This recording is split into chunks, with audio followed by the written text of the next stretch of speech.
السلام علیکم و رحمت الله. بابای حاجی، من یک مخلص اشدی شما هستم. یک سوال دارم، التماس جواب دهید. من یک جوان خدا ترس هستم. حاضر به کجایی که خواستگاری روی بسیار سر و پاه می فرمایند. دست ما نمی رسد. نفس خود را در زندان کردیم. یک دختر مرا دوست می دارد و مرا می گوید که مرا گرفته ببر به خانه اتان، بعدا نکاح میکنیم. من همین خیال کنم در نزد خدای خود گناهگار میشوم یا نه؟ التماس جواب دید که بسیار ضرور است. البته انسان گناهگار میشود وقتی که این یک حساب جنایت است. وقتی که شما مثال یک دختری که وی پدر دارد، مادر دارد، پدر و مادر وی قدر دارد، قیمت دارد و یک چند نفر انسان ها میشناسد، وقتی اگر تو دختری وی گرفته و به خانه میاری و بعدا نکاح میکنی، میدونی چند قدر در یک برادر مسلمان اینقدر دلازاری پیدا میکنی، آبروی یک برادر تا پس میکنی. معشر الشباب فمن استطاع منکم الباءة فلیتزوج و این لم یستطع فعلیکم بالصوم فانه له وجاء.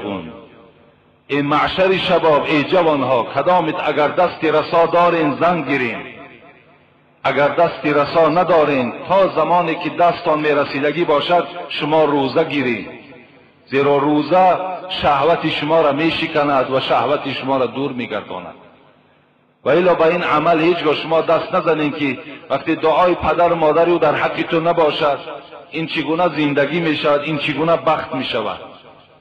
لیکن از همه پدر و مادرها، از همه شما برادرای عزیز، ما مراجعت کردنی هستیم که امروز همون برادرای مسلمانی که خانه شما خواستگاری می آید، حبیب خدا میگوید خیر النکاح ایسرهن، بهترین نکاح همون نکاحی هست که اگر همون سر و پایی که گفته است همون کم باشد. شما اونقدر مشکل نگیرین، اونقدر وزنی نگیرین. شما فقط به همون جوان نگاه کنید که اگر جوان نمازخوان باشد، بچه خدا ترس باشد، با او مثال با یک مقدار کم هم که باشد با او نکاح کرده دهید. این برای شما بهتر میشه. زیرا پیغمبر خدا میگوید سراسیمگی خود از شیطان است، لیکن در 5 حالت باید که شما سراسیمه باشید.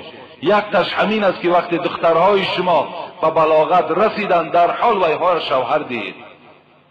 دیگر مال بسیار نگاه نکنید، زیرا منتظر مال بسیار میشوید. این دختر است، وسواسهای شیطانی وجود دارد، میبرد به یک مرد بیگانه، گپ گزار میکند، بعد عاقبت شما را شرمنده میکند.